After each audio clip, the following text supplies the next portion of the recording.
Eclipse presents the Horror Hideout podcast, a podcast covering everything horror, including books, comics, and movies. Presented by Dawson Duke and Kayla Bullock. Welcome to another episode of Horror Hideout. Today we're going to be covering the 2018 movie Hellfest. I cannot believe we're on episode 5. 4. 5. How? 4. 4. Great start. I can't count. But I can watch movies, so that's what's important. So, non-spoiler. I mean, there's not a whole lot to say. It's basically just a modern slasher. It's a group of, teenage college-age kids. Yes. They are going to Hellfest, which is it kind of puts you in mind of maybe, Six Flags at Halloween, where everything's scaried out, frightening and... It's supposed to be a traveling horror show. I don't know how well it's a traveling horror show for how big it is. It's huge. Yeah. I mean, you're talking different areas, and there's one part where you have to ride a boat to get to the other part. I mean, it is... Well, yeah. I picture a boat, going across the river Styx. Yeah. But, I mean, it's huge. Yeah. I mean, multiple haunted houses, and they it's say... It's a cool set location, though. Yes. And they say that it's a traveling place. I actually did see where most of the decorations for it, a lot of the decorations for the haunted houses and things were from Six Flags Over George's Fright Fest that they do every October. That makes a lot of sense.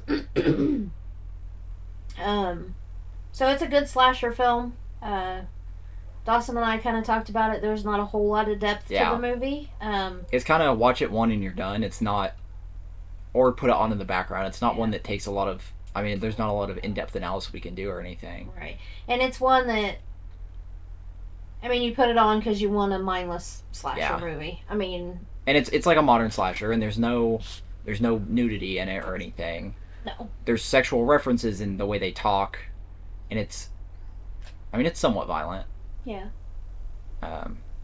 It is rated R. And it is...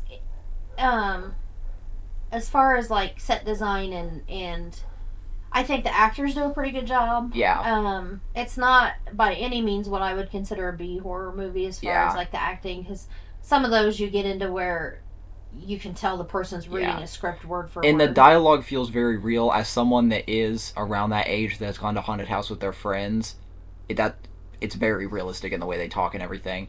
And it's rated R, but I think that's mostly for language. Yeah. Because there's a lot of F words in it. Yeah. Yeah, so that's our spoiler-free part of the review. If you haven't seen the movie, go watch it. But we're going to dig into it. So, one of the cool things that I think about this movie is they use Tony Todd. And he is kind of the voiceover throughout the park, but also at the beginning of the movie, he introduces us to a group of people who are at the Orange Grove Community Fair at their horror night. And so while the credits are rolling, you can hear a couple girls talking, and one of them is talking about how she's creeped out by a guy who's been following her all night. And the other girls kind of just dismiss that, and it's you're just scared. Yeah, they just kind of blow it off. I mean, they're teenage girls. They just kind of blow it off like you would with your friends. But it's a group of 3 girls. They enter a haunted house, and the main girl who was complaining about the guy following her gets separated from her friends. Now, I know we said this was kind of a mindless slasher movie. There's some pretty cool scenes in here, though. Yeah. We'll throw that out there. She gets separated from her friends, and she ends up in a room full of mannequins. And she's kind of working her way through there, and then one of the mannequins moves and starts to follow her. Yeah. She gets into the next room, and it's a dead end. So she turns around to confront him. And the guy's standing there. Yes. And she turns around to confront him, and she figures out it's the same one that's been following her. And he's wearing a devil mask. Yes. Yes. It's like a vintage devil mask. Yes. Classic devil, red face with the horns. Yeah. And he's got a hoodie on with the hood pulled up, so you can't see what his hair looks like or anything. Right. Do they ever show his shoes? When?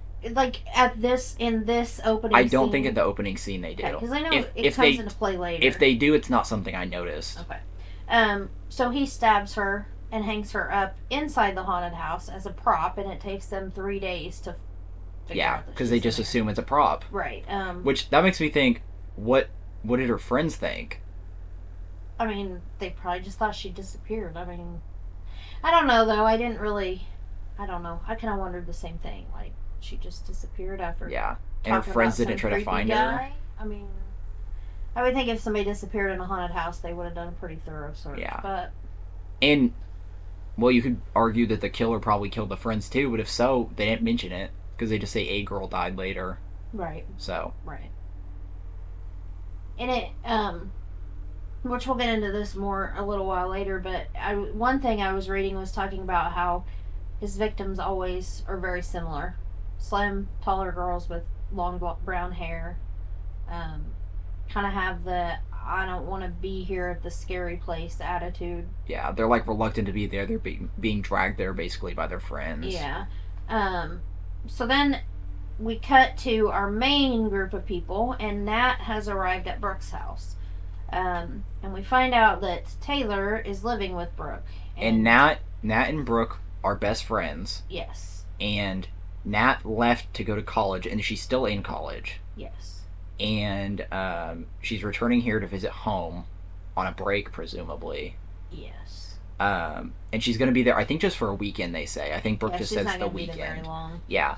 And so after Nat moved away, Brooke and Taylor became really good friends. Well, I feel like they knew each other because of all the, like, she calls her grade school. Well, yeah, so they were friends before, yeah. but they got really good friends. Right. And because Taylor later in the movie refers to Brooke as her best friend, Yeah. and she says my best friend's best friend. Yeah. Later in the movie, but so anyway, Taylor and Brooke live together now, and Nat, you can tell Nat does not like Taylor, can't stand her. Yeah. There's a lot of tension between the two of Yeah. them, and Nat didn't know that Taylor was living there until she showed up to spend the weekend with Brooke. Which I feel like Brooke should have told her that before she got there. I sort of agree, but if you listen to the way they talk to each other, it's like Nat's not gotten out and done anything for a long time. So I think it was kind of a we need her to get out of the house kind of thing. Nat's very studious and very into her classes, and she hasn't been hanging out with her friends, and so I think it was done in an okay way. I think there's an explanation for why she didn't tell her. But Taylor, from her introduction, is very, very hypersexual. And Dawson doesn't like her character, but I do like her character. I've had friends that are like this, and I don't know, I just don't like it. Well, mine's not the hypersexual part. It just she's fun. Like if you take out like just her kind of outlook on life and like her attitude about going to the haunted house, I just like that. She's kind of snarky. Yeah. But she calls Nat grade school, which there's really no explanation for why. I don't know why. Later in the movie, though, Nat calls her college. Yeah, I don't know. I didn't get the nicknames. I don't either. So anyway, Brooke and Nat go into Brooke's bedroom, and she tells Nat that they are going to Hellfest, and that Gavin has gotten VIP tickets for the group to go to Hellfest. Yes. And from what I understand, so Taylor is dating a guy named Asher, and Brooke is dating a guy named Quinn. Yes. And from what I understand, Gavin is their friend. Yes. And so it's like two friend groups. They want everyone to be together, essentially. Right. Like Brooke and Taylor both want Nat to get with Gavin, and Asher and Quinn want him to get yes. with her. And I mean, they talk about at this part that him and her kind of hung out together before. Yeah, and that they kind of clicked. Yeah. So. But it doesn't seem like they've ever hung out alone. It's just been the friend groups have hung out. Yeah. So. And Brooke says something about, oh, Gavin asked if my hot friend was coming. Right. And Nat is like, "You're not serious, are you?" Yeah. So anyway, so Gavin got them all VIP tickets to Hellfest, and Nat's kind of upset that Taylor's even going. But Brooke promises her that the rest of the weekend's just gonna be for them. That it's just this one night. Their night. So, oh, and I meant to mention this. The killer in the beginning scene is humming "Pop Goes the Weasel," and that's kind of a thing he does throughout the movie. Yes. So then Brooke's boyfriend Quinn comes in, and he's like, "We gotta go. We gotta get to Hellfest. I want to go." So then we cut to Hellfest. Yeah. In this movie, it's not a slow start. Like it kind of gets right into where you want to be at.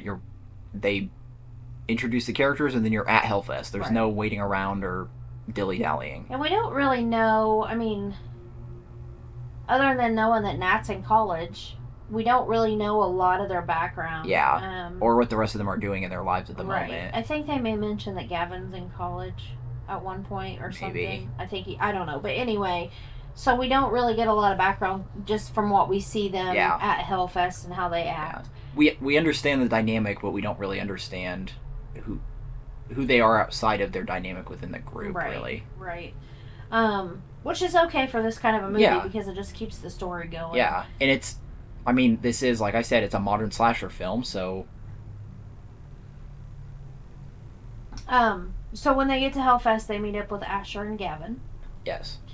And, one thing I didn't understand was, and maybe it's just, but... Well, I guess that would be right. What? Like, they go through the metal detectors before they even get their tickets.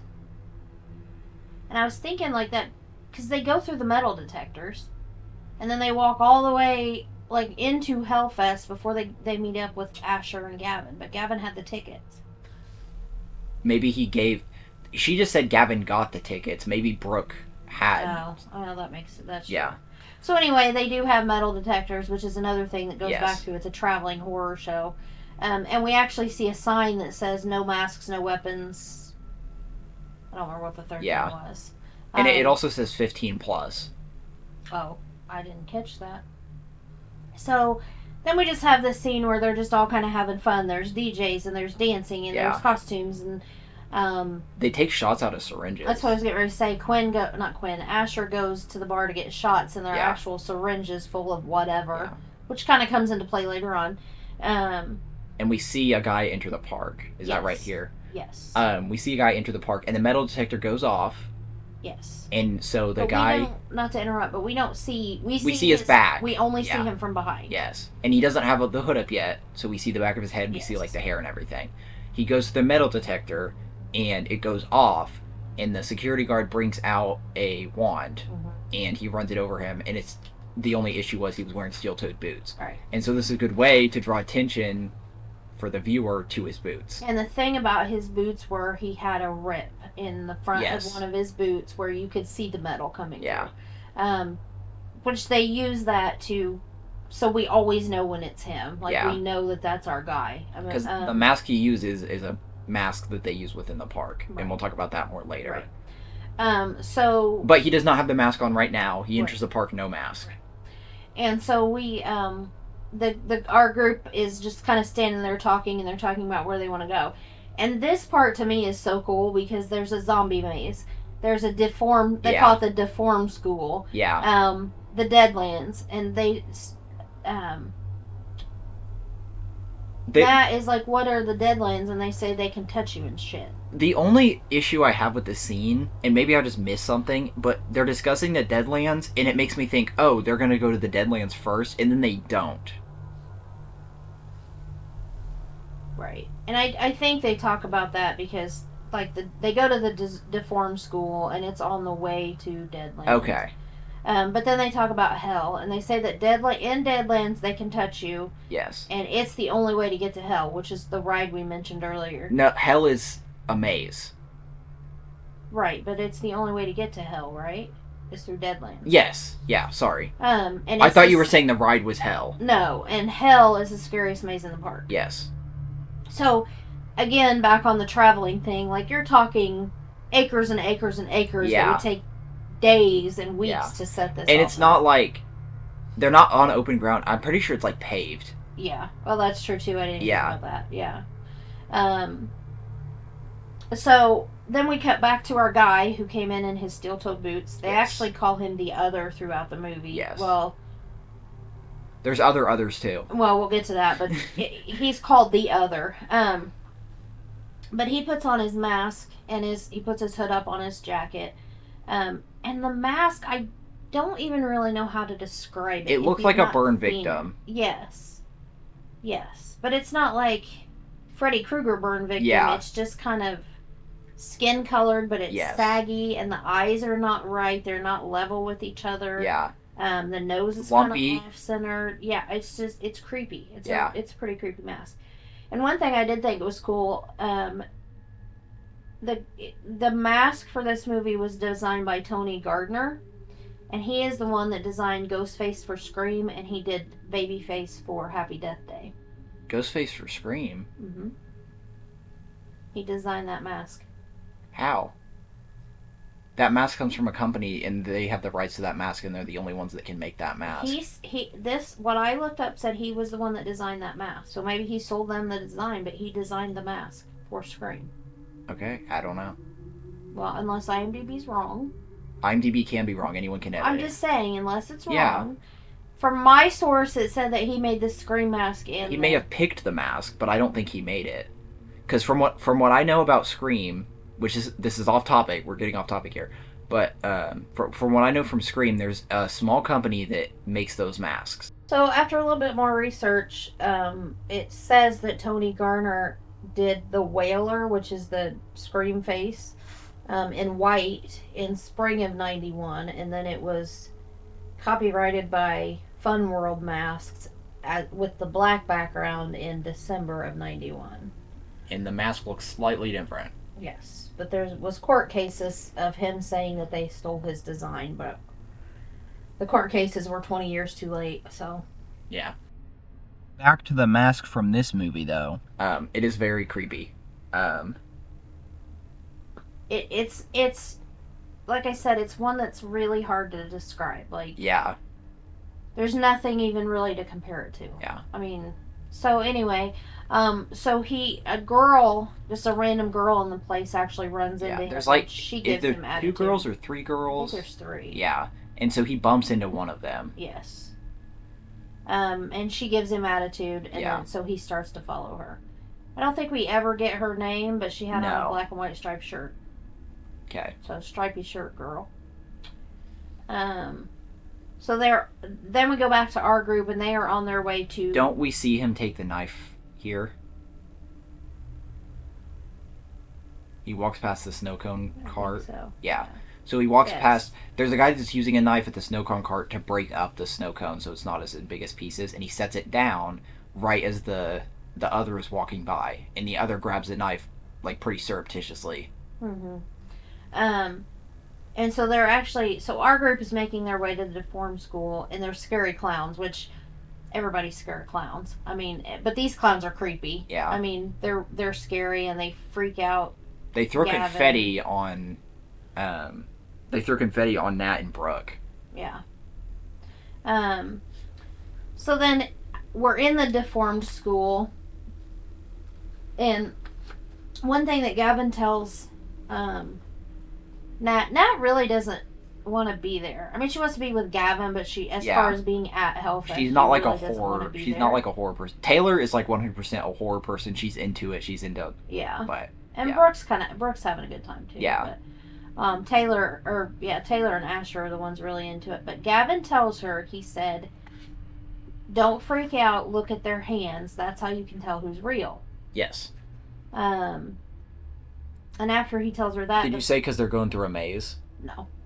Well, I said they're in the deformed school. Yeah. So they're about to walk through a corridor with mannequins. So right after Gavin tells Nat to pay attention to their hands to see who's real, the girls and the boys get separated. And so the girls are in a classroom.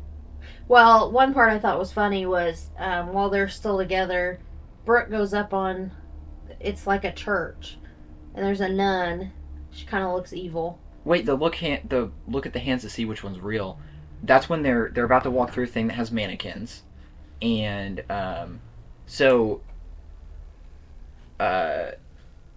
Gavin and Nat go ahead and start walking through, and they pay attention to the hands, so they figure out which one's real, so they avoid it.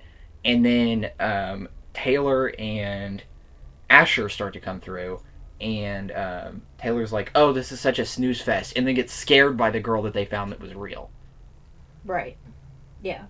But at one point in there somewhere when they're in the school, they're in it's like a church, like a sanctuary. There's like a nun, like a zombie looking nun. Yeah, and Brooke goes up there to get her picture taken with it, and the thing moves. Yeah. And scares the crap out of her. It's a real woman, isn't it? Or is it an animatronic? I don't know. I think she she has like a whipping stick thing and like smacks it on the thing. Yeah. So maybe it is real. I thought it was animatronic, but it might have been real. I think it looks like a girl with makeup on her face. Oh, okay. But there's a sign there that says like, we'll turn you into a nice young woman or something like that. Like it's, you know, yeah. So the boys and the girls get separated. Yeah. The girls are in, just a classroom. There's nothing special about it, I don't think. And the girl in the black and white shirt comes running in. Yeah. And the girl that bumped into the other earlier. Yes, and she's begging for help. And of course, the girls just think it's part of the show. Yeah. And Nat's just kind of and I think about all of it. I think previous to this, when they were outside and walking through areas, we saw stuff like this. Yeah. Like similar. Yeah. Yeah. Well, was the scene before this where they actually show somebody get stabbed out in the audience and then she gets up or out in the... That's right after they get out of here. Is it after? Mm-hmm. Okay. So then the other comes in, and in the background, of course they're in a classroom, and I thought this was creepy. In the background, it's kids' voices chanting, "If at first you don't succeed, die and die again." I didn't hear that. Yeah. I mean, the whole time they're in this room. And so the girl... black and white shirt girl goes and hides, and where she hides there's a big arrow on the wall, and so of course Nat thinks that it's all part of the show. So she kind of taunts the other, and he gets like right up in her face, and she's like, "Whoa dude, get back on script." She said, "Your girl's over there." So she tells him exactly where he's hiding. So he pulls her out of the hiding spot and puts his hand over her mouth. And Brooke and Taylor are like, "Nope, I'm out." Yeah. And so they leave, but Nat stays. Yeah. It's like she's morbidly curious about what's going to happen if she stays. I think she's kind of just like, whatever. It's just, it's fake. So he's standing there and he's got the knife above her and he's just staring at Nat with that face. Yeah. And she's like, "Okay, just do it." And so he stabs and kills the girl. Yeah. And at first Nat's like freaking out. And so she goes outside, and of course the other girl's already out there. So, but when they get out there and she starts to talk about it, they look over and like basically the exact same thing happens, but it's scripted. Right, and it's a fake. I mean, it's like a rubber. Yeah. One of the retractable knives, and the girl gets up laughing. Yeah. So, but we also see the other. He's still watching Nat, and he starts to follow them. We kind of throughout all of this, we see Nat and Taylor kind of becoming friends. Yeah. Nat's kind of got an attitude, and Taylor's kind of impressed. And it's kind of like Nat was kind of shy around her, but once she started talking, she realized that her and Taylor were both kind of sarcastic and... Yeah. I think with Taylor, though, the thing is, it's just genuinely... She's not frightened easily, and she just likes being sarcastic. But I feel like for Nat, it's more of a defensive mechanism. Like, she is scared, so she's being sarcastic. Yeah. I think Taylor is like an adrenaline junkie. Yeah. Like, her and Asher kind of feed off of that and feed off of each other. Yeah. Like, the very first room they go into, she's talking about... she says something about, "Oh, I can make the dead rise." And she's referring to, like, a boner. And then... Asher says something like, "Oh, you could do that to anyone dead or alive," or something like that. I mean, they're just... Yeah. It's cheesy. They match each other's energy, though. Yeah. And some of the dialogue is just cheesy. Yeah. But they're good actors. They kind of remind me of the couple in Willy's Wonderland. Yeah. Oh, we need to do that movie. We will. So then they go to the carnival section and they start playing games. Yeah. And Gavin is trash. Gavin sucks. He plays the one where you throw the ball at the milk bottles. He plays the ring toss, and he cannot win anything for Nat. I think the whole time he's doing the milk bottle, we only see him knock one over. I don't think he knocks any over. That's I think Quinn comes up and takes the ball and knocks it over. Are you sure? Because I thought Nat was blowing on it for good luck, and then he throws it and knocks over one. No, she blew on it, and then Quinn came and took it out of his hand. I must have been writing notes whenever that happened. Yeah, Quinn did that. So, Asher has won Taylor a Stuffy, and of course it's a monster, so it's like orange and black striped, and he's cute, but he's creepy looking. So then Gavin buys Nat a pretzel, and they're kind of joking back and forth about that's how he likes to win prizes, is by paying for them, and they're kind of flirting back and forth, and then they notice a photo booth. Mm-hmm. And so they go in the photo booth to take pictures. And they're kind of goofing off and messing around in there, and a misunderstanding happens, and they end up kissing. Yep. Like, make out full session. On, yeah.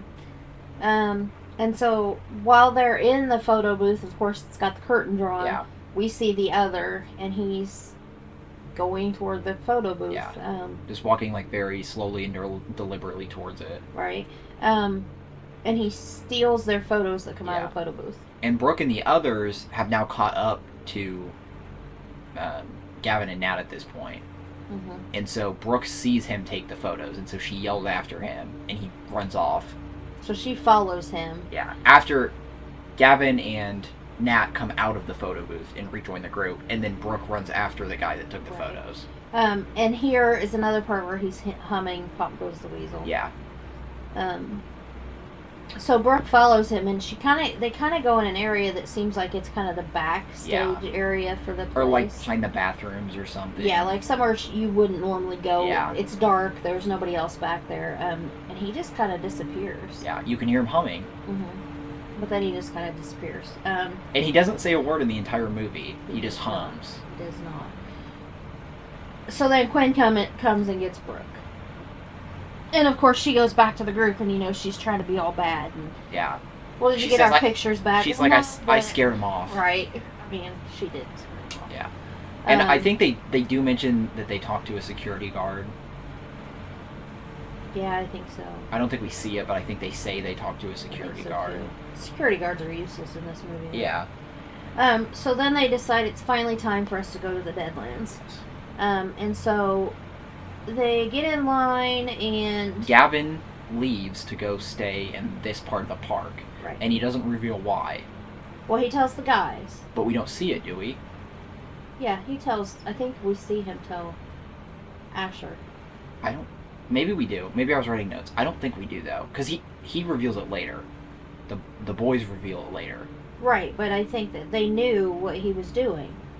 The girls didn't know, but I think the boys knew what he was doing. Yeah, they do because they reveal it later. I'm saying I don't think there's a scene where it shows him telling it to the other boys. I thought he kind of pulled Asher to the side and told him what he was going to go do. But I could be wrong. Maybe. I don't know. So he goes back to the carnival section to win her a Stuffy. Yeah. They're in line for the Deadlands. Well, he goes back in there to ask the guy who he was playing the game of if he's like, I already wasted $50. Can you just give me a prize? Right. And the guy said, I'll get fired if I do that. So he kind of leaves in a huff. Yeah. But they're in line for the Deadlands, and they have to sign a waiver to even go to the Deadlands. So then our hero Gavin sneaks into a storage unit. He sees a guy coming out of a like behind the scenes like storage area with stuffed animals in his arms, and someone else asks, hey, do we have plenty of prizes back there? And the guy's like, yeah, there's plenty in the locker. Yeah. So Gavin goes back there, and he's just going to steal her a prize, which... Yeah. How sweet.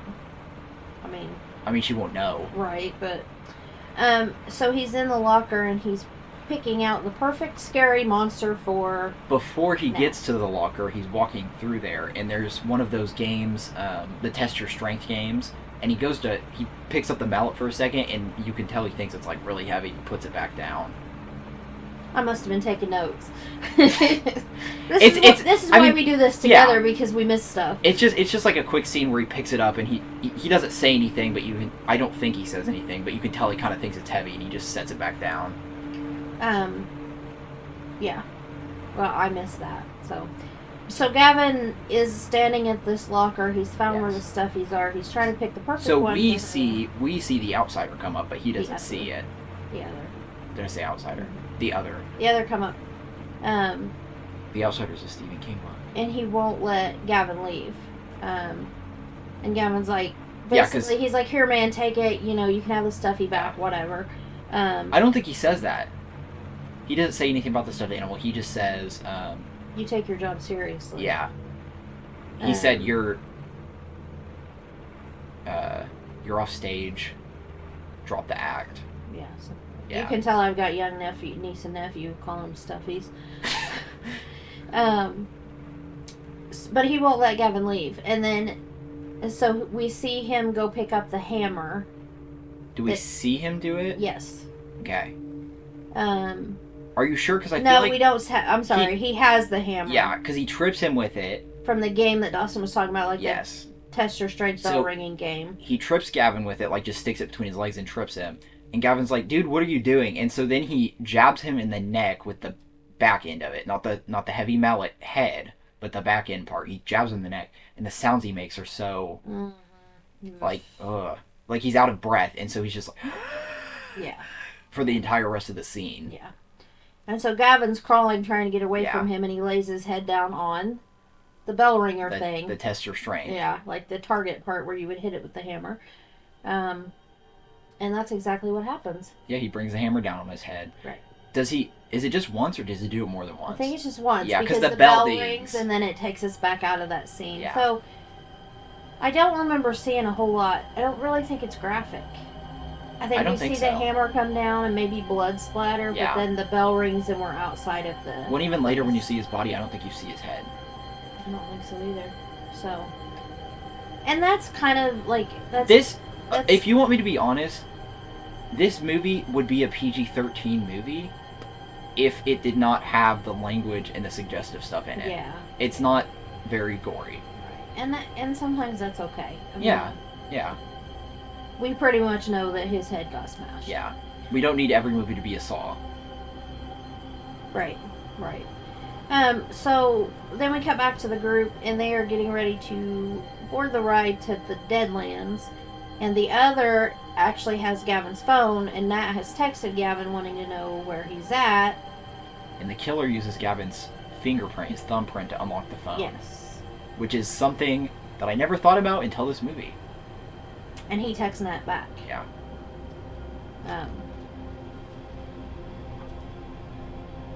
So you've got Taylor and Asher, and then you've got Brooke and Quinn, and they convince Nat to go ahead and go with them, but she has to ride in the car by herself. And it kind of puts you in the mind of like a Tunnel of Love, where it's the two-seater thing. I mean, it's horror, but it's kind of that kind of ride. It's not really horror for them. Right, they're making out. Yeah. I mean, the two couples are making out as they go through, and then get jump scared every once in a while. Yeah. And so Nat's by herself. Because they tell her if she doesn't go now, she will lose her spot in line. Right. And they even have VIP tickets, and they still have to wait in line for a while to get on this one. Because even when they first come up to the line, Taylor's like, we're VIP, let's through. And then Brooke's like, this is the VIP line. Yeah. So the car stops. It's kind of jerky for a few minutes, and then the car stops, and the lights all go out. For Nat, and the lights all go out. And there's an announcement, and it's Tony Todd again. And a red light starts flashing. That they're having technical difficulties, and to stay tuned. Or to stay in your seat, or whatever. And there's one blinking red light Nat can see from where she's at. There's one solid red light behind where the other comes out of, and then one blinking that's like above her. That's washing on her face. Okay. I thought it was just one, but... And as Dawson said, the other is standing there under the light. And so, of course, they've got the bar across Nat's lap where you can't get out. Yeah. The security bar. And he's approaching. Yeah, and then we cut back to outside the tunnel, and the others are making it. I've just, like, made it out. And this is where you see that there's more than one other. Yes. So And everyone else is outside, and they're looking for Nat. And they hear Nat... Well, they're not looking for her because they know she's in there, but they hear her screaming. Well, I guess they're waiting for her. Yeah. Looking for her. But they hear her scream. Yeah. And then her car comes out. And the other is sitting, not in the actual car itself, but sitting on the front. Right. And actually, that is the director of the movie. That's his cameo I didn't know in this that. movie. He's the other sitting, not the other the entire time, but just the one sitting on the front of the car. And so they're in hell, right? Yeah. And so the other is like, he's like Charon from Greek mythology that takes you across the river Styx, is kind of what it's implied. Well, I thought it was more since she was having technical difficulties, he was kind of like, as being a park employee, getting her, making sure she got out of there okay. Did Like, you not looked at it as more symbolic than I looked at it. Oh, yeah. But did you hear... Do you know what Brooke says about it? She says, oh, that's cool. They find a single rider and have them crawl on. Right, yeah. So it is scripted. Yeah. They weren't actually having technical difficulties. Oh, see, I thought they were. No, because Brooke even says they fake... I think it's Brooke. It might be Taylor that says it. They fake technical difficulties for a single rider and have them climb on. So anyway, Sorry, no, I know we're starting to move on, but I just want to say this one last thing. I don't know if that's legal safety-wise, having someone riding on the front, because you, like, have to have the bar. Yeah. I mean, it doesn't matter, but I was thinking about that. Because, like, if his foot slipped and it went under the yeah, car but I mean, the something. way he was sitting. I know. I mean, I know what you're saying. Yeah. For I'm just saying from a safety legal purposes. standpoint. Yeah. But I mean, the way he was sitting, I don't know. It's a movie. Yeah. You gotta give him a little bit of grace once in a while. It is a very well-made movie. Yeah. I mean, for what it is. I think the thing with it is, the reason I'm kind of being picky on it, the first time you watch it, it's so good, and, like, your suspension of disbelief is enough. But once you sit down to analyze the movie and think about it, there's a lot of things that it's like, that doesn't make a whole lot of sense. Right. But it's not enough to take you out unless you're sitting there dwelling on it. Right. Like, again, take it as a horror movie that's a fun slasher to sit and watch and not analyze as we analyze it. But yeah. And, like, yes, there's some sexual references in it and some cuss words, but if you're trying to get someone into horror movies that hadn't seen slashers before, I feel like this would be a good one to start them on with. I mean, it doesn't have, like, the actual, like, sex scenes and stuff of, like, the old slashers, like the 80s slashers. Yeah. Yeah. I mean, it's yeah, I agree. So anyway, though, there's multiple others. Right, and we find out then that they are the guides in the Deadlands. Yeah. Or at least guiding you into the Deadlands. Right. So, and I thought this was kind of a cool scene. They get into the Deadlands, and I think there's an arrow. I was making notes, but it tells you that the maps are here. Yeah, it does say maps here. Okay, and it's a dead body, and you have to reach inside his guts to get your map out. And so, do you think it actually feels gross in there, or do you think he was playing it up for them? Because when he pulls the map out, there's not anything on it. I think he was playing it up. I mean, because it's a paper map. It's not. You're not gonna be able to have anything too gruesome in there. To, Yeah. I honestly, first time I watched it, expected it to be an actual dead body, and he pulled out like guts. Like. I even think about that. But I think the theme of the Deadlands is supposed to be like zombies. Is kind of the thing. Yeah. Yeah. Because he reaches through the guy's stomach, gets out a map, and as he's pulling it out, it moves. And it grabs him. Yeah. I don't think it does. It grab him? So is it supposed to be a guy or is it an animatronic? I think it's an animatronic, but I was going to say because it would have to be. Yeah. But as everybody else is distracted by that, one of the players comes up and kidnaps Taylor and runs off with her over their shoulder. And I thought that was kind of odd. Like, nothing came of that. Yeah. She got taken and then they go look for her and they find her. Like, there was Yeah. nothing. I mean, there wasn't. I don't know. It was just kind of odd. Well, no, that doesn't make sense. I was going to say, I wonder if this is here is when she gets asked if she wants to be in the show. And that's why she gets dragged away. I don't think so, because they say, because they say she volunteered. That's why I said. Because that was my initial thought, and then I was like, no, that doesn't make sense. But it was just kind of odd. They came and picked her up and, like, ran down the midway, and then her group finds her. And she says he smells like a hobo's butthole. Yeah. And somebody asked her, how does she know what that smells like? And she said, Quinn's mom.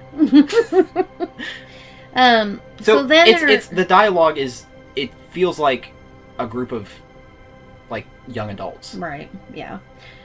So then they're approached by 5 kids in burlap masks. Yeah. And they're kind of creepy. They don't talk. They just come up and grab somebody's hand. It's kind of like they're wearing executioner hoods, but I think they're white. Yeah. But they have faces, I thought. I thought they had more... Because executioner hoods are usually just plain. I thought they had... I thought they were just, like, white bags. Maybe they were. Like, burlap sack type thing, but white. So, anyway, they look like kids. 5 kids. And they lead them to the Deadlands Trial number 1, which is where you conquer your fears, or your fears conquer you. And so there's 3 different mazes. Sleep Like a Baby. What's the second one? Very Bad Dreams. And Your Worst Nightmare. Yep. So the girls decide they're going in Sleep Like a Baby, which I think it's funny because Taylor is acts like this adrenaline junkie and stuff, but she wants to go and sleep like a baby. Yeah. The guys decide to go in Your Worst Nightmare. Right. And again, we've got 3 girls, 2 guys, because they still think that... Yeah. Gavin is still supposed to be in the normal part. Right. Or the... Right. So the guys get handed flashlights when they come through the door. And I want to talk about these flashlights later, because I don't know if these work in real life. Okay. And they're really excited that they got flashlights. I mean, yeah, flashlight. They're like, is this for real? And I'm like, it's a flashlight. But also, if you're going into a haunted house called Your Worst Nightmare, you wouldn't expect them to hand you a flashlight. Kinda. I mean, I don't do haunted houses, but kind of. But then we see the other go into the girls' haunted house. Yeah. And the reason I mentioned his boots earlier with the scuff mark on him where you can see the steel is that's how we always know it's him. Yes. Because, like we said, there's multiple others. A security guard later in the movie says I think he says 15 to 20 guys that are dressed as the other. Yeah. So that's how we know this is the right one. Right. And it's kind of like, and this is totally kind of off subject, but I saw a thing where Universal is doing, because Megan 2.0 is getting ready to come out. Have you seen that? Mm-hmm. They have a troupe of Megans that come out and dance. That's cool. Just randomly throughout the park, they'll come out and dance. And so it kind of puts you in the mind of that, where if one of them had different shoes on, you know, you would know it was them out of this whole group. They all look the same, but you would know. It's something distinctive to know which one's which. Right, and it's all of the others that they show are pretty much same size, same height. They're not, you know. What it makes me think of is in Madagascar, when he recognizes which zebra is the right zebra because he has a red handprint on his butt. That's what it makes me think of. Well, I thought of the Megan thing at Universal. So, you think about zebra butts. So anyway, we see him... I hope you know what I'm talking about so I don't sound insane. I do. So anyway, we see the other go into the girls' haunted house. And he picks up a needle. Yeah, in the girls' haunted house, it's like a mad scientist or like a medical lab thing. Yeah. And there's like a creepy guy with like a almost gas mask as a thing. Yeah. But we see him pick up a needle. And my impression is it's like one of the syringes full of drink. Is it a needle? Before. I thought it was just a small knife. I thought he picked up a syringe. I think it's just a small knife. Well, he picks up something. Like a paring knife. Which is something that we talked about. We haven't got there yet. Yeah. But something Dawson mentioned was... The killer keeps grabbing real weapons from the haunted house. But the girls can't ever find anything Yeah. real to fight him with. Everything's fake. Yeah, there's a part later in the movie where the girls are trying to go to fight back, and they're in a haunted house, and they start looking through stuff, and Nat literally says, all of this is fake. Right. And it's like, if all of that is fake, why is everything that the killer picks up real? Right. Which the only thing we can really excuse is the knife he gets from the slushy guy. Yeah. Because that wasn't part of the haunted house. And I don't know why he didn't just keep that. Does he have it later in the movie? I feel like he might. I don't know. I don't remember. Anyway. So anyway, he picks up something. I thought it was one of the needles full of drink. Dawson thought it was a knife. It's some kind of small, sharp instrument. Natalie gets left behind by the other two girls, and she goes down the wrong path. And is this the part where the wall slides? It's not, yeah, I was going to say, it's not that she goes down the wrong path. There's a sliding wall that must have a sensor, because when the two girls go through it, Brooke and Taylor go through, the wall slides behind them, and so it opens a different way to go. Right, and separate, and that's where Nat goes. And it seems like every maze must do that at the end, because the guys get separated too later. Right. We'll talk about that.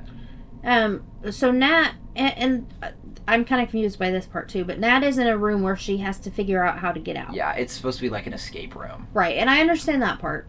But there's a window. There's just a random window. It's like a plexiglass window. Right, into the room, and the other comes up there. Yeah. And he's just kind of beating on the window, like slowly with his fist. And it's supposed to be like an escape room thing, and, you know, Tony Todd's voice come on and says, don't leave any bone unturned. Right.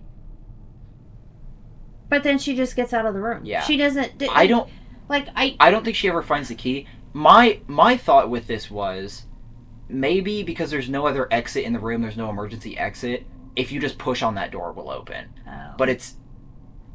See, and that, I thought that was kind of weird that there weren't really a whole lot of emergency exits in there. Yeah. You never see any. Yeah. But this room that she's in, there's like a full skeleton on the wall. There's one soaking in an aquarium tank. If we're being honest, though... See, that's the thing with it supposed to be like a pop-up haunt. That can excuse why there's no emergency exit doors. I've been to some pop-up haunts.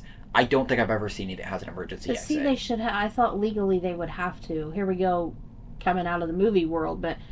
I would think legally for so many feet, and insurance purposes for so many feet, you would have to have an exit. I'm sure that's the legal jargon, and like that's how it's supposed to be legally. I don't know how many people follow that, because I've been to that one that comes out to that town next to ours every year, and they don't have anything like that. But it's also mostly outside. It's not like confined. You're not like in a building. You're outside. Oh. So I don't know. I don't know how all that works. Yeah. But I did have that thought that I didn't understand how she got out of the room. Yeah. And I didn't understand why there's no emergency exits. Yeah. But if there was emergency exits, we wouldn't have the movie. So she gets out of the room, and then we go back to Asher and Quinn. Yes. And Quinn is the one that gets separated? No. Asher's Quinn the one. gets outside. Yes. And Asher gets... It doesn't show it, but I'm assuming there's a similar thing with the door where the door moves. Right. Because I think what would have happened was if either Brooke or Taylor had gone on by themselves, it still would have moved, and the other two would have been trapped together. But they go through the door at the same time because they're clinging on to each other because they're scared. Yeah. And that makes sense because they talk about the lasers on the floor later on. The sensors on the floor. So, Quinn is outside with the girls. Yes. And Asher... the room that Asher is in is scary. I mean, it's like... Yeah. Kind of reminds you of what I wanted to mention the flashlights. When they first get the flashlights, they're regular flashlights. And then they walk into another room and they become, like, UV, like, blacklight flashlights, essentially. And they use them to, like, look at stuff and, like, veins on a woman pop out and stuff like that. And then they go into the next room and the flashlights break. They go off and they can't be used anymore. They're not emitting light. And then, when they get separated and Asher ends up in the room by himself, his flashlight starts working again. So, I don't know if that's something that's supposed to work with the sensors, like when they go through, but I don't know if that's realistically possible. I don't know. Which I don't know. Tell us in the comments if you've ever seen technology like that, because that's pretty advanced. I mean, I don't think it'd be that hard to have some kind of, like, radio signal or something to turn the flashlight on and off. But then, too, also, you would have to have it on different frequencies.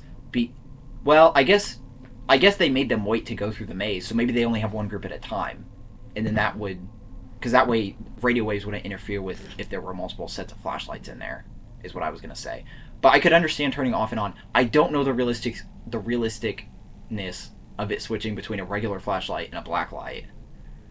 I don't know what makes them different. I mean, I know what the difference is, but I'm like, is there a lens that could kind of fall over the flashlight? I don't know. And I don't know if there's two different bulbs in there, if that's a thing. Like, I don't know. Anyway, that's not like a super important. That's just something. But good catch. Yeah. But the room that he ends up in kind of reminds me of like Purgatory, because the walls are covered in faces, and and there's like bodies everywhere on the floor and stuff. Yeah.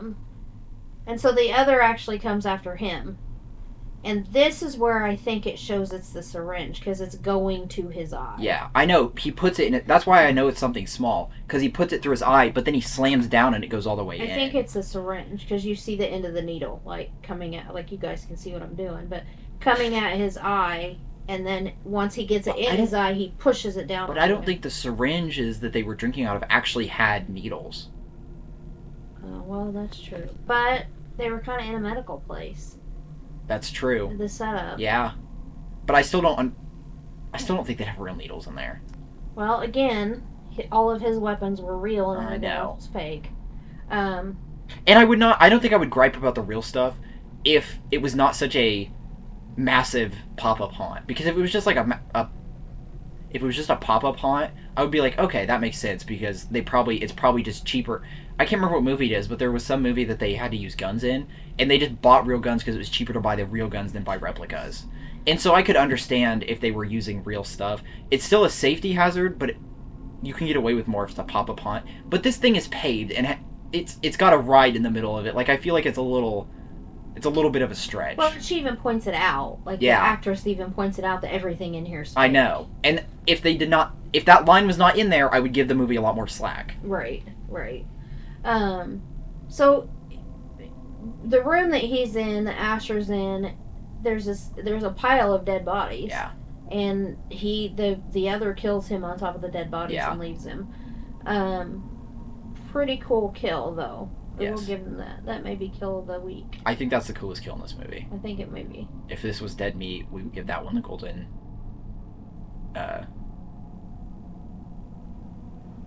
Is it Chainsaw? I have no idea. I don't watch that one. I don't listen to that one. I should. But anyway, I think this may be kill of the week. So then we go back to the other group, the rest of the group, and of course we've only got Quinn and Taylor and Brooke and Nat left. Yes. And Nat gets thrown up on by a monster, and it's like green slime. Yeah, it's like a zombie. It gets in her hair and on her shirt. So Nat and Brooke go to the bathroom to clean up. Yeah. And this was so funny to me, though, because they go in there to clean her up, and they talk for a few minutes about taking a trip to Spain. And then Brooke's like, okay, I'll see you outside. Like, you went in there to help her clean up, and then you just leave her. Yeah. Well, I don't know if she ever says anything on screen, but she does end up using the bathroom, so maybe Brooke knew she had to go. Maybe, but I don't know. Still. You've never been a teenage girl going to the amusement park with a friend. You're not going to go to the bathroom by yourself. So which I thought this was kind of weird too. I've never seen, so she has the goop in her hair, and she's cleaning out her hair, and she's got her hair wet, and there's a hair dryer, or a hand dryer high up on the wall. Yeah. I don't know if that's just a common thing. And how do they have, set up bathrooms like that for a pop-up on That's, the house? Yeah, I know.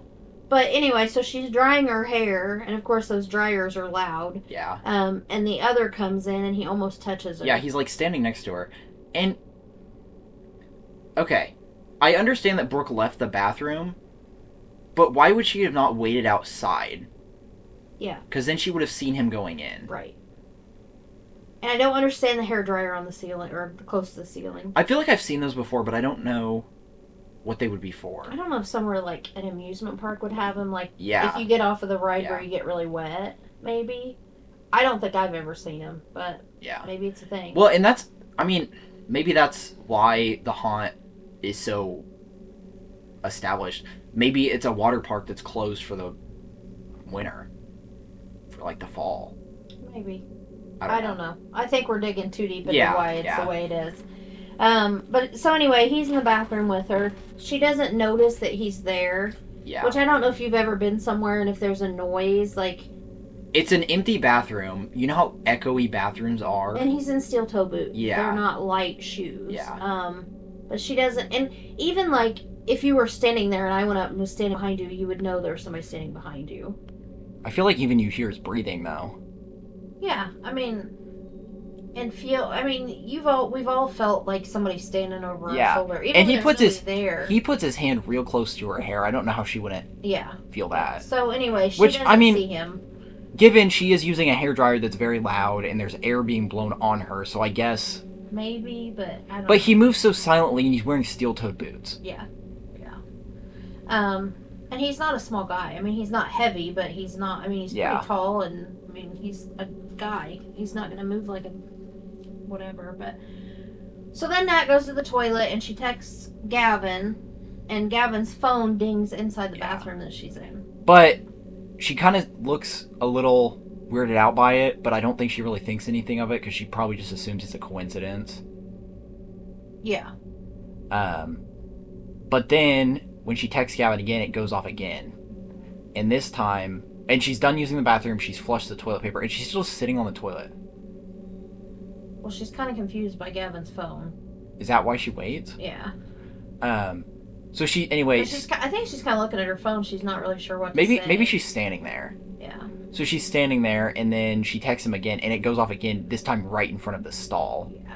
And then the guy is standing there. You can see his boots. And he's shaking the bathroom door trying to get in the stall. So she ends up... Oh, this is so gross. I would never want to do this. She crawls on the bathroom floor into the stall next to it. Right. And he reaches above the stall... And tries to grab her. And tries to grab her. And that's kind of where that scene cuts. Yeah. And then we're with Nat and Brooke in the bathroom with the security guard. I thought we see Nat run out. And she tells Brooke. And then we cut to them back in the bathroom. Okay. And the security guard's like, well, there's no one in here. And he says, you came here to be scared. I can't arrest people for doing their job. Welcome to Hellfest. Yeah. And that's just kind of, I mean, it's the same security guard we see later on. Yeah. And that's just kind of his attitude. Like, and he says scares aren't supposed to be in the bathroom, but you came here to be scared. Right. And the thing is, too, is he says, if he didn't touch you, we can't press charges. I don't think that's true. I think if a guy breaks into a woman's restroom and reaches over a stall... But you're also forgetting they signed that waiver. And we don't know exactly what that waiver says. I don't think... I would guess in something like this, it's probably an anything goes waiver. I mean, not that they can murder you or rape you or... Yeah. Anything that extreme. I know, but I do not think, in any context, whether you sign away your rights or not, someone can come in while you're using the bathroom. I don't know. We don't know what the waiver said. I know. But I think that could kind of be their loophole. I mean... Yeah. But even I don't know if that waiver would hold up in court. But, McKinley Manor's real, so... Yeah, but, I mean, they signed it, so... Yeah. And honestly, Dawson, you go to haunted houses. If you're standing there and they're like, here, you have to sign this waiver to come in, are you going to stand there and read every word of it? I won't read every word, but I'll read most of it. I mean, if you've got, normal... Not that you're not normal, but a normal person going to a haunted house, and you've got 1,500 people behind you, you're not going to stop and read a 3-page waiver. Yeah. I mean, you're just not going to do it. Yeah. Beryl usually makes fun of me because whenever we sign a waiver for anything, I actually read it, and then I tell her, oh, the waiver says this, and she's like, why do you know that? So, they leave the bathroom, they tell Quinn they need to leave, but Taylor has volunteered. So, there's this whole group of people, there's a stage set up, the ringmaster comes out, who's played by Tony Todd, and he's just a creepy... He's a very good actor. He plays a creepy guy so well. I love Tony Todd. And this is just so sad he passed away. And this is just another example of... I mean, he's just good. And even... This is a small role for him. But he's really good at it. So... And I do think it's funny because he also does the voice for the Devil Ride. I don't remember the actual name of it in Final Destination 3. So the second time he's been the voice for a amusement park. That's awesome. Well, a fictional amusement park within a movie, I should say. Yeah. So Taylor's up on stage and she has volunteered to be sacrificed. Well, she volunteered. I'm not sure she knew what she was volunteering for. Yeah. But and she's being snarky the whole time. Right. And the ringmaster says they have to sacrifice a virgin. Yeah. I do think he improvised, because they say they have to sacrifice a virgin, and then he asks her about her sins. Yeah. So I wonder if that's him improvising because she was like, "Oh, I'm not a virgin." Yeah. I mean, she doesn't say that, but she basically says that. She's like, "Wait a minute, hold up, what?" Yeah. So I think him asking about her sins, and then she says, "Oh, I've run laps around the 7 deadly sins." Yes. I think that was his way of, oh, she's not going the virgin route. We'll go this way. Right. So she's, like Dawson said, she's joking, she's laughing, she's being snarky the whole time, and they bring out a guillotine and put her in the guillotine. Yeah. They put it kind of looks like stalks. They put her arms through and they strap her. I think it's both her hands, her back, and then one across her neck. Yeah. And Nat is just, I mean, there's hundreds of people in the audience watching this. And Nat is just freaking out. She's telling Brooke something's wrong. We gotta get up there. Do we see his shoes here? Yes. Okay. That's in my notes. She notices that the executioner's shoes are the same ones from the bathroom. Yeah. So she noticed his shoes under the bathroom door, and now they're the same ones as the executioner. We as the audience were already aware those were his shoes, but now she is aware that those are his shoes. Right. So Nat tries to get up on stage to save Taylor, and the security stops her. And one of them is there's 2 security guards there, and one is the same one that they ran into before. And he's like, "Well, now I'm gonna have to call the police." Right. And she's like, "Good, that's what I wanted you to do this whole time." So then Taylor's head gets cut off. No. Yes. Well, yeah. Yes, Taylor's head gets cut off. Sorry. And everybody's cheering and laughing, and the ringmaster holds up her head, and it's a fake head. Yeah. Which kind of got me too, because Taylor has short, blonde, kind of spiky hair. So do they have a mannequin head that matches your hair and my hair and everybody's I wonder if they find someone that matches the head they have. Oh, well, that would make a lot more sense. I wonder if they have like a female and a male head. And they... Yeah, but what's the odds you would have a spiky blonde hair? You know what I mean? Like, well, more like shoulder-length brown hair might be more popular. Not popular, but common, you know. So Taylor's fine. She put her head behind the guillotine. Yeah, she thought it was funny. So I guess the strap on her neck wasn't there then, because she had her head down behind where the blade went. Yeah. Because whenever, well, we'll talk about it. So the curtain falls. Taylor's still in the guillotine. She's asking for help. And she's asking the executioner for help. He doesn't say anything. Another guy walks by and says, "You got this?" And the executioner nods. Yes. He, like Dustin said earlier, never speaks a single word in the whole movie. Yeah. So he pushes her back under the blade and fastens her in even tighter. Yes. And he slides the thing forward so her head is stuck under the thing. Like, she cannot duck her head down. Right. I think that's how it works, is the board she's laying on, like, moves backwards, and that's how they can keep her head out from actually being under the guillotine. So he pushes her forward, and then I think he puts the neck strap on her.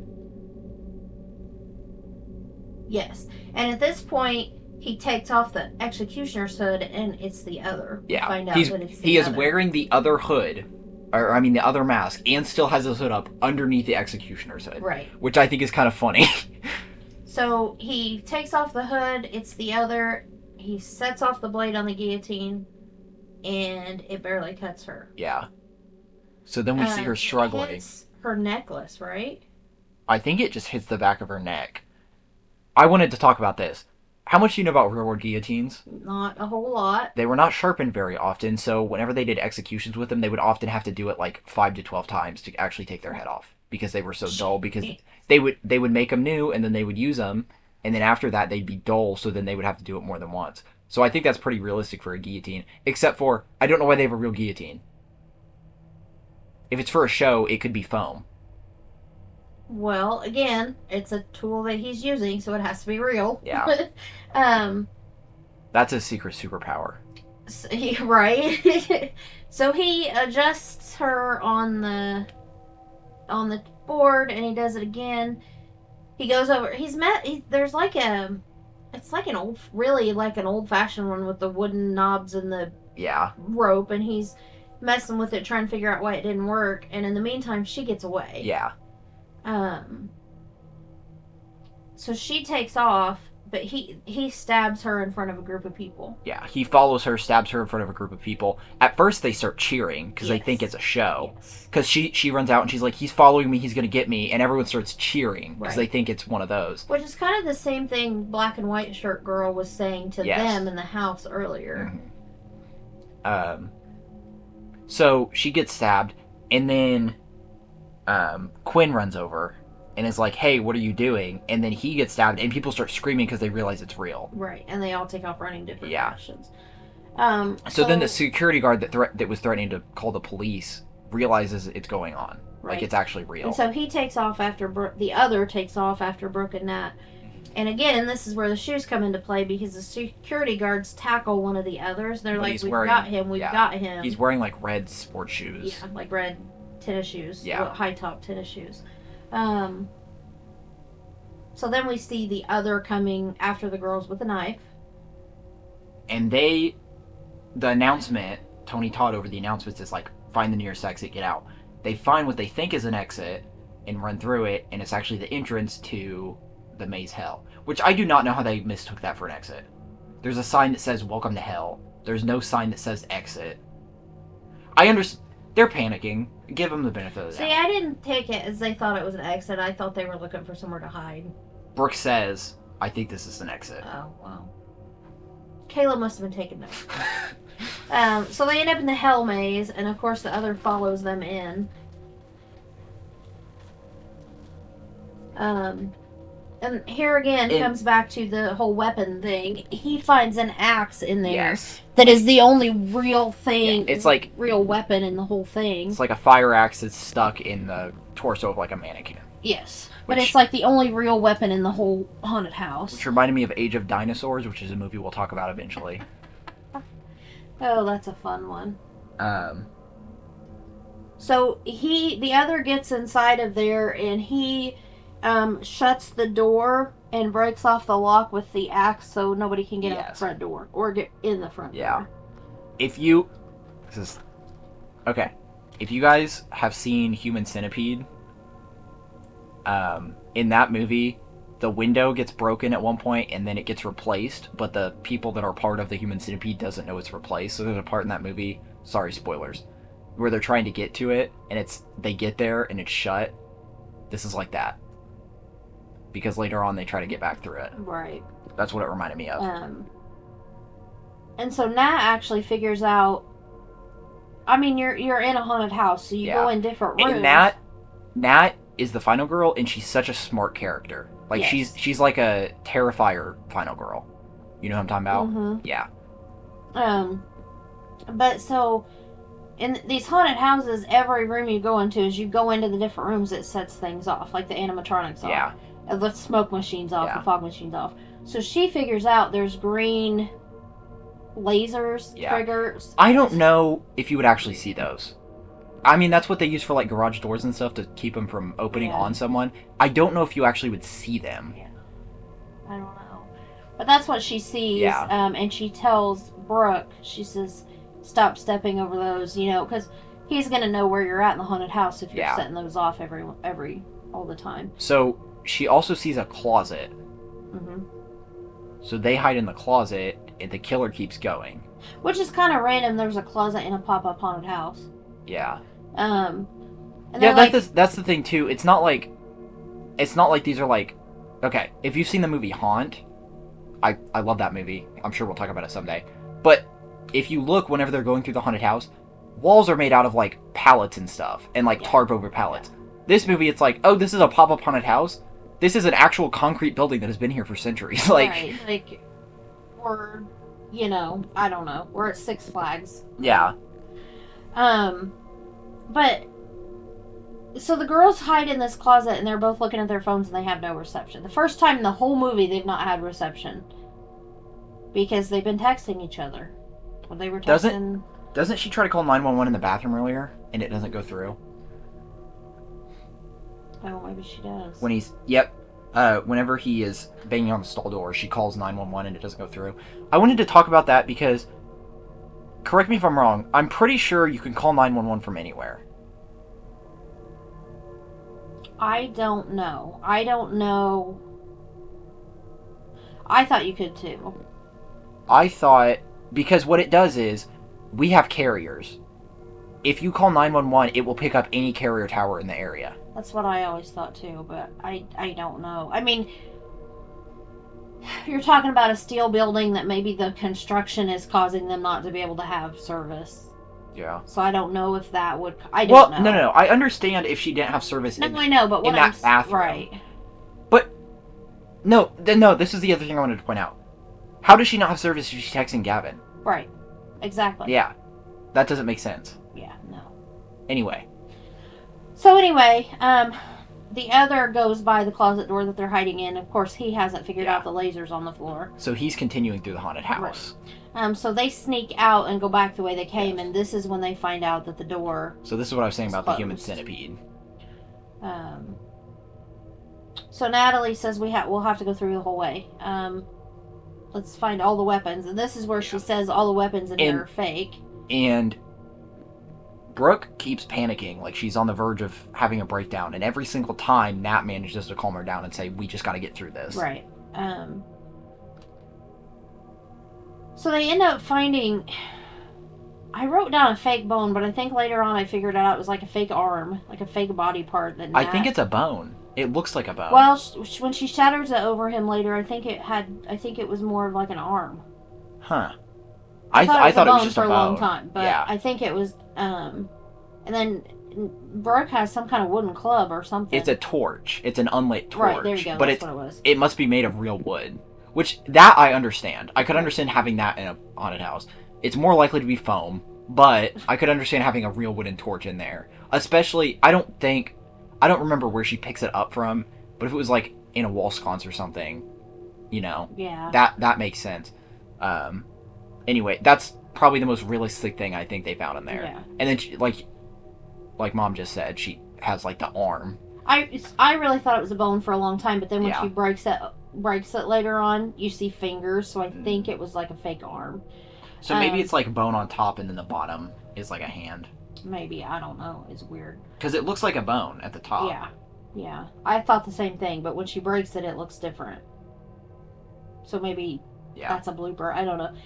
But anyway, they end up in this room full of, I put dolls, but it's basically just masks. And they're these white masks. I mean, there's nothing to them. There's not really facial features defined. No.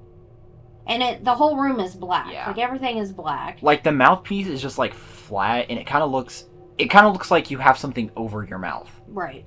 And I don't even think they have noses. I think it's just the eyes and the mouth. I think you're right. There are eye holes. Right. But it's I'm pretty sure the eye holes, it's similar to, like, the other mask where they're kind of off. Yeah. So it's just this black room with all these white masks, and Nat ends up hiding behind one of the masks. She puts one of them on. Which is that just black cloth in there? That's what I think so. So, why not just hide under the cloth? So you can see him? I don't know. Maybe. I mean, if their plan was to attack him, then maybe. But, so she has I guess there's mannequins. So I think she puts on the mannequin outfit.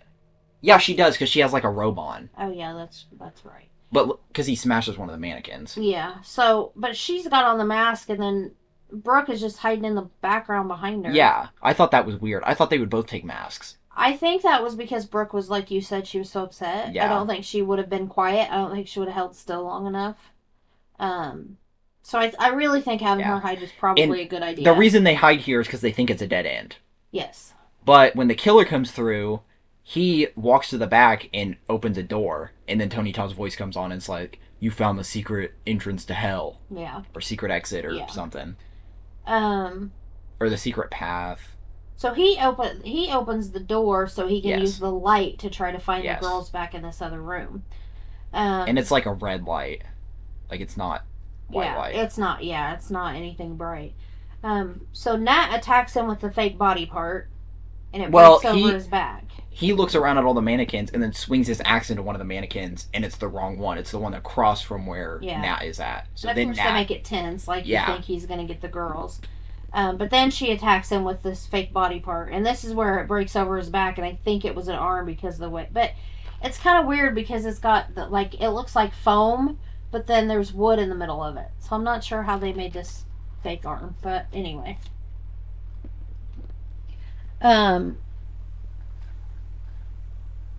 So he ends up cutting Brooke with his axe. Is it with the axe? Mm-hmm. I thought he got her with the knife. I thought it was the knife from the snow cone. I thought it was the axe. I wrote down the axe. Okay. It doesn't really matter, but anyway, her leg gets cut. I thought it was the axe because he comes down with it and gets the outside of her thigh. I think you're right, actually. Yeah. That makes more sense. So Nat tells Brooke, she said, just go, get yourself out, you know, because Brooke's not doing very good. And Brooke is limping now, obviously. Yes. So the other actually follows Brooke. Yes. And the important thing here to know is, before they were stepping over the laser so it wasn't going off, Brooke can't do that now because her leg's messed up. She's dragging it. Right. So she's setting everything off, so he knows exactly where she's at. Right. I think that might be why he goes after her. Yes. Oh, no, because he knocks her out. Right. He gets back up and knocks Nat out with the fire axe. That's right. Which I always thought killers in movies like that are stupid. You got her there, just kill her. That's what I thought, too. But maybe he wants her to be, like, the final girl. Yeah.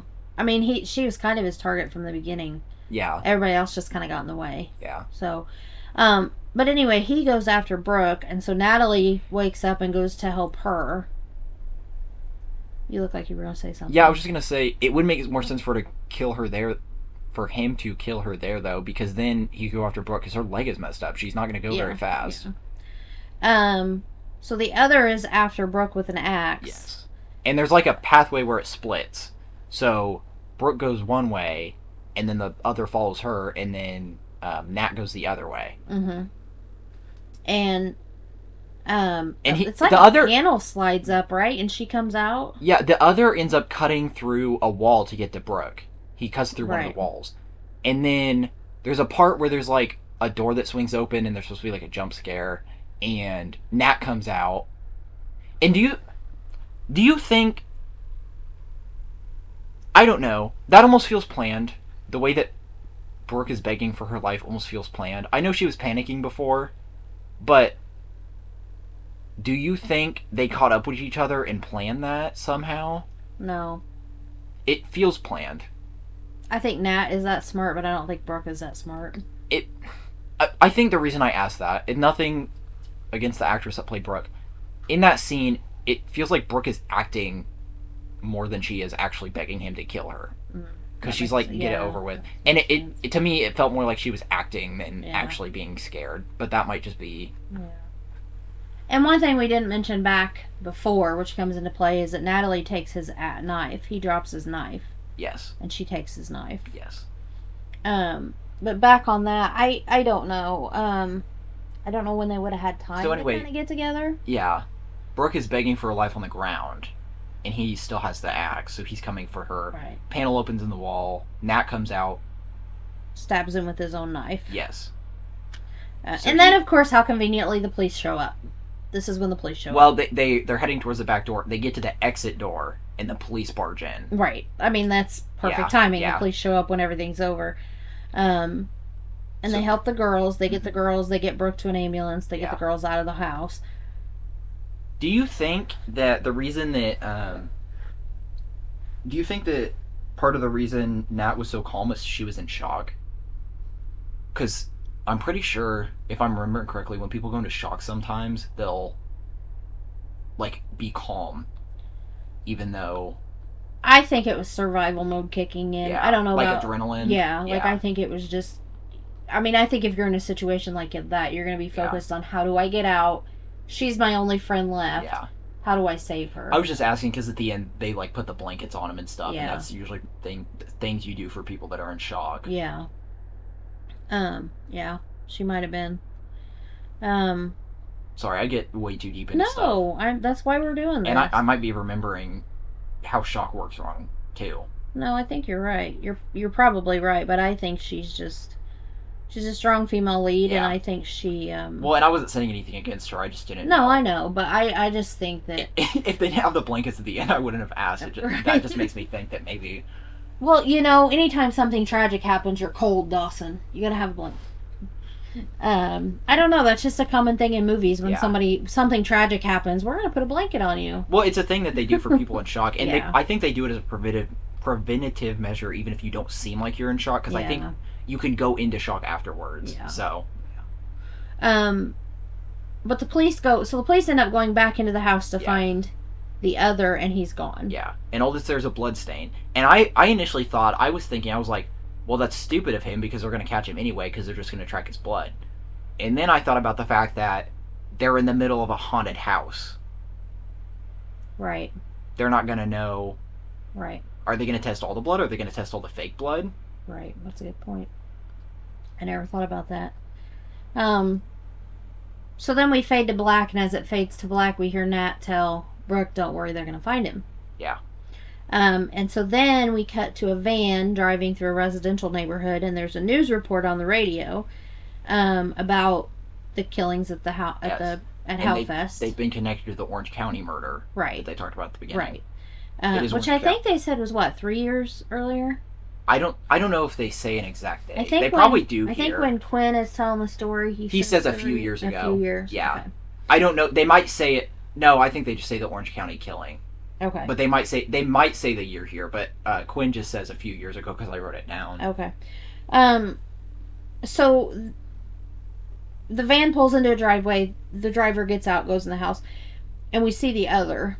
And he opens a cabinet, and he adds his mask. Yes. In there. And there's already masks in there. There's like a pig mask. There's the devil mask from before. I don't remember what else was in there. There's several masks in there. And he lays down the photos of Gavin and Nat. And there's already some stuff in there. There's a photo that's hanging on the door, on the inside of the door that's open. And then there's trinkets across the bottom, like necklaces and stuff. And one of them is something to do with the girl from Orange County. Is it? I don't remember what it was. I didn't write it down. But there's something in there that is tied to her. So he takes trophies every time. Yes. And I think there's like 8 different masks in there. 6 or 8 different masks in there. I think 8. So then we see a little... Of course, we never see his face. It's the back of him. And we see a little girl asleep on the couch. And he comes into the house humming Pop Goes the Weasel again. Yeah. And so he's standing there just watching this little girl on the couch. She wakes up and runs over and gives him a hug and says, "Daddy, did you bring me anything this time?" And he brings out the stuffy that Asher had won for Taylor. And that's how the movie ends. And there's a Halloween bucket sitting on the table. So is this on Halloween? I think it's close. Yeah, I knew it was around, but I didn't know if it was. I don't know if it'd be on. Maybe, since she's got her Halloween bucket there. And we don't know when.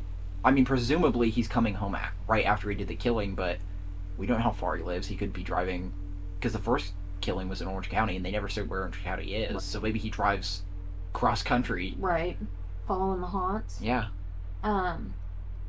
So a couple little things, but yes, that's how it ends. Is he gives his daughter the toy that was Taylor's. They initially conceived this to be a horror series, with a sequel coming out every October. I feel like that would have been cool, but also I feel like it probably would have gotten old. I think they could have made a couple more, but series like Saw and what's the other one? Saw is the big one, but there's another one where there's just so many that it gets tiresome. Yeah. There's a bunch you could be talking about with that. I'm trying to think which one I was thinking of though. Leprechaun. No, I've not seen those yet. I'm going to, but I haven't yet. No, there's one I was thinking of because I don't know, but anyway, and then they actually had the prequel. Tremors? No. Are you thinking like a serious one? No. Because I'm listening to a bunch of Like dumber I ones. don't remember which one it was, but I know Saw was one of them. Like, it's just, there's so many. Yeah. Just, you know. And they already had the prequel and the sequel conceived, but they never made them. Did they not make enough money, or did you It see never that? really said why they didn't. So what's your opinion on it? On the movie as a whole? Yeah. I like it. Yeah. Watching it this time to sit down and kind of analyze it and dig deeper into it, it's not what I remember.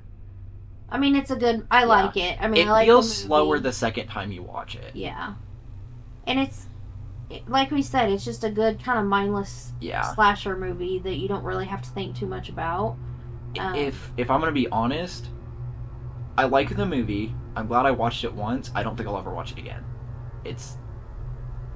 I've enjoyed it. It's done. That's kind of how it is in my head. I mean, I think it's one you could put on. Yeah, it'd be good for like a Halloween party, right? Or like, I work from home some days. Pop it in just to have something playing in the background. I mean, it's not one. Obviously, there's a storyline. There's a story to every movie, but it's not one you have to be so engrossed in that you're gonna miss something and not know what's going on. I would say the most memorable part of the movie is probably the mask. For sure. Yeah. The mask is creepy. If you want me to be completely honest, there's a lot better movies. There's a lot worse movies. It's just kind of right in that middle. Yeah. I do have to say the ending though with the daughter and then him having all those masks, that is probably one of my favorite endings. Because it hits hard, because it's just like, this guy's a normal guy. He just goes home to his family. Yeah.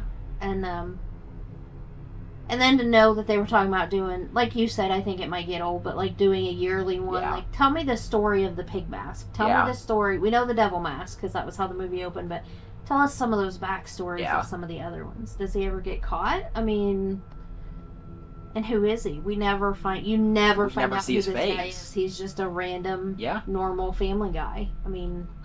Well, and the thought I had, because I thought the first time we watched it, I thought he came home and he had like a wife and like a couple kids. I don't know why I had that in my head, but that's what I thought.